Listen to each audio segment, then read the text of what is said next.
This is the elevator at the Country Inn and Suites in Ithaca, New York.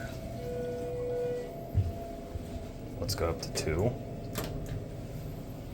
Schindler 330A, installed circa 2008.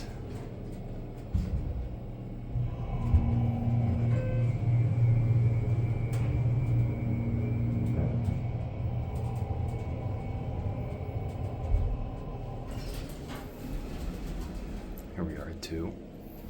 The lobby's right down there. Here's a look at the hallway. Let's see, it says apartment. Interesting that this is a hotel and there's a room that says apartment. ECI interlock says September. I think that says September. No, actually, that says June of 2007. Interesting. Anyway, it's nudging. We're only going to take one ride since this is pretty basic. But here's your cab view.